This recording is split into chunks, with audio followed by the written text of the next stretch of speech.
വഖഫ് bill പാസാക്കാൻ പോവുകയാണ്. എത്ര വലിയ അപകടകരമായ കാര്യമാണ് എന്ന് എന്റെ പ്രിയപ്പെട്ടവരെ നമ്മൾ മനസ്സിലാക്കണം. എന്താണ് വഖഫ് സ്വത്ത്? നമ്മളിപ്പോ ഒന്നും അറിയുന്നില്ല. നമ്മൾ പരസ്പരം സ്വയമായി അടിയും കൂടി ചിഹ്നിച്ചു നടക്കുകയാണ്. സഹോദരങ്ങളെ, ഈ ഇന്ത്യയിൽ ഏറ്റവും കൂടുതൽ സ്വത്തുക്കളുള്ളത് ഒന്ന് ഇന്ത്യൻ റെയിൽവേക്കും ഇന്ത്യൻ സൈന്യത്തിനുമാണ്. അത് കഴിഞ്ഞാൽ ഏറ്റവും കൂടുതൽ സ്വത്തുള്ളത് എന്റെ പ്രിയമുള്ളവരെ മുസ്ലിമീങ്ങളുടെ വഖഫ് സ്വത്തുകളാണ്. നമുക്കറിയാം, വഖഫ് ജമാഅത്തിൽ ഇരിക്കുന്നവർക്ക് ഇത് പ്രത്യേകമായി പഠിക്കേണ്ടതാണ്. വഖഫ് സ്വത്ത് എന്ന് പറഞ്ഞാൽ നമ്മുടെ വിശ്വാസികൾ, നമ്മുടെ മുൻകാലങ്ങളിലൂടെ കടന്നുപോയ നമ്മുടെ മുൻഗാമികള്, അതുപോലെ വിശ്വാസികൾ അവർ ആരാധനാലയങ്ങൾക്ക് ഏൽപ്പിക്കുന്ന അവരുടെ ആത്മീയ ബോധം കൊണ്ട് അവർ ഏൽപ്പിക്കപ്പെടുന്ന സ്വത്താണ് വഖഫ് സ്വത്ത്. ആ വഖഫ് സ്വത്തിൽ എന്തെങ്കിലും ഒരു ക്രിയാവിക്രയം വന്നാൽ അത് പരിഹരിക്കുന്നത് കോടതിയല്ല, അത് ഭരിക്കുന്നത് വഖഫ് ബോർഡാണ്. അത് ഇന്ത്യ രാജ്യത്തിന് നമ്മുടെ സംസ്ഥാന വഖഫ് ബോർഡുമുണ്ട്. അങ്ങനെയാണ് അത് പരിഹരിക്കുന്നത്. എന്നാൽ എന്റെ പ്രിയപ്പെട്ടവരെ, പുതിയ നിയമങ്ങൾ അതിനെ മാറ്റിത്തിരുത്തൽ വരാൻ പോവുകയാണ്. തീർന്നില്ല എന്റെ പ്രിയപ്പെട്ട സഹോദരങ്ങളെ, ഒരാൾ ഒരു സാധനം പള്ളിക്ക് വഖഫ് ചെയ്ത് കഴിഞ്ഞാൽ നമ്മുടെ മുസ്ലിമിന്റെ നിയമം അനുസരിച്ച് അല്ലെങ്കിൽ ശരീഅത്തിന്റെ നിയമം അനുസരിച്ച് ആ വഖഫ് തിരിച്ചെടുക്കാൻ കഴിയില്ല. ഞാൻ ഒരു 5 സെന്റ് പള്ളിക്ക് കൊടുക്കുകയാണെങ്കിൽ അത് പള്ളിക്ക് തന്നെ മരിക്കുന്ന കാലം വരെ, അല്ലെങ്കിൽ ഖിയാമത്ത് നാൾ വരെ അത് പള്ളിക്ക് തന്നെയാണ്. ഞാൻ ഏതൊരു കാര്യം കൊടുത്താലും, ഒരു തേങ്ങയാകട്ടെ ഒരു തെങ്ങാകട്ടെ ഏതുമായി കൊള്ളട്ടെ, അതൊക്കെ പള്ളിക്ക് കൊടുത്താൽ അത് പള്ളിക്കാണ്. എന്നാൽ പുതിയ നിയമപ്രകാരം നിങ്ങൾ ചിന്തിക്കുക, ആ വഖഫ് ചെയ്ത ആൾക്ക് വേണമെങ്കിൽ തിരിച്ചെടുക്കാൻ കഴിയും. തീർന്നില്ല, പ്രായപൂർത്തിയായി ഏതൊരാൾക്കും വഖഫ് ചെയ്യാൻ കഴിയും.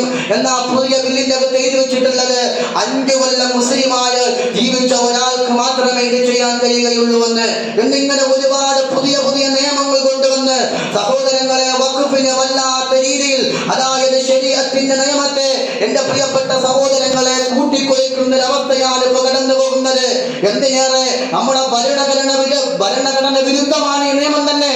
എന്തിനേറെ ആർട്ടിക്കിൾ 13, 15, 25, 26, 30 ഇതിലെല്ലാം ഈ നിയമങ്ങളൊക്കെ എതിരാണ് എന്ന് വളരെ പ്രസക്തമായി കാണിക്കുന്നുണ്ട്. എന്നിട്ട് പോലും ഈ നിയമം എന്തുകൊണ്ടാണ് ഇന്ത്യ രാജ്യത്തിലേക്ക് ഈ രീതിയിൽ നടപ്പാക്കണമെന്നുള്ള വാശി എന്തിനാണ്? ഇത് ആർക്ക്? വഖഫ് സ്വത്ത് എന്ന് പറയുന്നത് മുസ്ലിമുകൾക്ക് മാത്രമല്ല, മറ്റുള്ള മതക്കാർക്കുമുണ്ട്. അവരുടേതായിട്ടുള്ള ആരാധന വിശ്വാസങ്ങൾ അവർക്കുമുണ്ട്. പക്ഷെ അവർക്ക് ഈ നിയമമില്ല. അത് മാത്രമല്ല, നമുക്കറിയാം വഖഫ് ബോർഡിൽ, അത് സംസ്ഥാനത്തായാലും ഇന്ത്യയിലായാലും അതിന്റെ ഉയർന്ന സ്ഥാനങ്ങൾ നിൽക്കുന്നത് അതിന്റെ അധികാരികൾ. ഇതിന് മറ്റൊരു സ്വഭാവം കൂടെ ഉണ്ട്. ഒരിക്കലും വഖഫ് ചെയ്ത സാധനത്തിന് എന്തെങ്കിലും ഒരു പോരായ്മയോ ഒരു കുറ്റങ്ങളോ ഒന്നും വരാൻ പാടില്ല എന്ന രീതിയിൽ ഇവിടെ മുസ്ലിമുകളുടെ കയ്യിലാണ് ഇതൊക്കെ ഏൽപ്പിക്കുന്നത്. എന്നാൽ പുതിയ നിയമം വരുമ്പോൾ അത് ഏൽപ്പിക്കപ്പെടുന്നത് മറ്റുള്ള മതക്കാരുടെ കൈകളിലാണ്. നിങ്ങൾ ആലോചിച്ച് നോക്കുക. പിന്നെ പറയേണ്ട ആവശ്യമുണ്ടോ? ഇതിന്റെ ഒരു ABCD അറിയാത്ത, ഒരു ശരീഅത്തിന്റെ നിയമം അറിയാത്ത ഒരാളുടെ കയ്യിൽ ഇതൊക്കെ ഏൽപ്പിച്ചു കൊടുത്താൽ പിന്നെ എന്തായിരിക്കും അവസ്ഥ? നമുക്കറിയാം, ഇപ്പൊ വഖഫ് സ്വത്തിൽ എന്തെങ്കിലും ഒരു പരാതി വന്നാൽ നമുക്ക് വഖഫ് ബോർഡുമായി ഇടപെട്ടാൽ മതി. ഇനി ആ നിയമം മാറി നേരെ കോടതിയുമായി ഇടപെടണം. പിന്നെ കോടതിയുടെ വിധികൾ നമുക്ക് പറയേണ്ടതില്ലല്ലോ. നമ്മുടെ മുന്നിൽ വരച്ച് കാണിച്ചിട്ടുണ്ട് ബാബരി മസ്ജിദിന്റെ വിധി. എന്തുകൊണ്ടാണ് ഇതൊക്കെ ഇങ്ങനെ ക്രിയാവിക്രയം ചെയ്യുന്നതെന്ന് ചോദിച്ചാൽ, സഹോദരങ്ങളെ, എത്രയോ പള്ളികൾ പൊളിക്കാൻ അവർ കാത്തു നിൽക്കുന്നുണ്ട്. നമ്മുടെ ബാബരി മസ്ജിദ് പൊളിച്ചതുപോലെ, ജാൻബാപ്പി മസ്ജിദ് പൊളിക്കാൻ പോകുന്നത് പോലെ ഇനിയും എത്രയോ പള്ളികളുടെ താഴെക്കൂടാരങ്ങളെ താഴെഭാഗത്ത് കിടന്ന് ഉരുളാനുള്ള ഒരു ചിന്താഗതിയാണ് ഈ രീതിയിലൊക്കെ കൊണ്ടുവരുന്നത്. മാത്രമല്ല, നിങ്ങൾക്കറിയുമോ സഹോദരങ്ങളെ, അയോധ്യയുടെ സമീപത്ത് നമ്മുടെ പ്രിയപ്പെട്ട ഹിന്ദു സഹോദരങ്ങളുടെ ഒരു വലിയ ഹിന്ദു സഹോദരങ്ങൾ ഏറ്റവും കൂടുതൽ ആരാധിക്കുന്ന സരയൂ നദിയുണ്ട്. ആ സരയൂ നദിക്കരയിൽ ലക്ഷക്കണക്കിന് ഹെക്ടർ ഭൂമികളാണ് ഉണ്ടായിരുന്നത്. എന്നാൽ അത് മുഴുവനും അദാനിമാർക്കും അംബാനിമാർക്കും വീതിച്ചു കൊടുത്തുകൊണ്ട് ഹിന്ദുക്കൾക്ക് ഒരു അവകാശവും ഇല്ലാതെ പോയിരിക്കുകയാണ്. അതുപോലെ ഏതൊക്കെയോ കോർപ്പറേറ്റ് മുതലാളിമാരുടെ കുത്തകയെ ലക്ഷ്യം വെച്ചുകൊണ്ടാണ് നമ്മുടെ വഖഫ് സ്വത്തിൽ എന്റെ പ്രിയപ്പെട്ടവരെ അവർ കൈവച്ചിരിക്കുന്നത്, കണ്ടുകിടത്തിയിരിക്കുന്നത്. പിന്നെ നമുക്ക് പ്രതീക്ഷിക്കാം, ഒരു ശക്തമായ ഒരു പ്രതിപക്ഷമാണ് നമ്മുടെ മുന്നിലുള്ളത്. അതുകൊണ്ട് തന്നെ ഈ ബില്ല് പാസ്സായപ്പോൾ അവർ മുന്നിലേക്ക് വെച്ചിട്ടുണ്ട്. ഇനി അവരുടെ നിയമവും കൂടെ കരുതിയിട്ട്, കാരണം ശക്തമായ ഒരു പ്രതിപക്ഷമുള്ളത് കൊണ്ടാണല്ലോ. ഏതായാലും കാത്തിരുന്ന് കാണാം.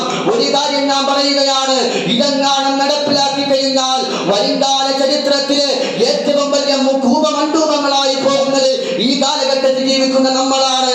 കാരണം നമ്മുടെ പൂർവ്വപിതാക്കന്മാര് രക്തം കൊടുത്ത് ജീവൻ ജീവൻ കൊടുത്ത് അവരുടെ ഏറ്റവും വലിയ സമ്പാദ്യങ്ങൾ മുഴുവനും നമുക്കായി മാറ്റിവെച്ചിട്ട് പോയ ലക്ഷക്കണക്കിന് സ്വത്തുകളാണ്.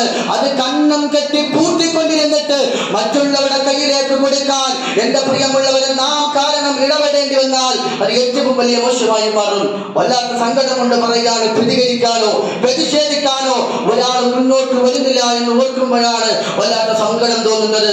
സഹോദരങ്ങളെ, പ്രതിഷേധിക്കുക, അല്ല എങ്കിൽ നമ്മൾ നേരിടാൻ പോകുന്നത് വല്ലാത്ത അപകടം പിടിച്ച അപകടത്തിലൂടെയാണ്. നമ്മുടെ രാജ്യം എല്ലാവരുടേതുമാണ്. ഈ ഇന്ത്യ രാജ്യത്തിന്റെ ഇന്നലെ നമ്മൾ പറഞ്ഞതുപോലെ വൈവിധ്യമാണ് ഇന്ത്യയുടെ മുഖമുദ്രത. ആ വൈവിധ്യത്തെ മാറ്റിയിട്ടാണ് ചില ആളുകൾ പറയുന്നത് ഒരു രാജ്യം, ഒരു മതം, ഒരു നിയമം. എന്ത് നിയമം? ഈ രാജ്യത്തിന്റെ എടുത്തു നോക്ക്, വൈവിധ്യമാണ് നമ്മുടെ ഇന്ത്യ രാജ്യത്തിന്റെ ഏറ്റവും വലിയ പ്രത്യേകത. അതിനെ നശിപ്പിക്കരുത്, അതിനെ ചേർത്ത് നിൽക്കാനാണ് നാം കരുതേണ്ടത്. അല്ലാഹു തആല എല്ലാവിധ അപശക്തങ്ങളിൽ നിന്നും എല്ലാവിധ ശത്രുക്കളിൽ നിന്നും ഞങ്ങളെയും ഞങ്ങളുടെ രാജ്യത്തിനെയും അല്ലാഹു സംരക്ഷിക്കുമാറാകട്ടെ. അല്ലാഹു കാത്തുരക്ഷിക്കുമാറാകട്ടെ.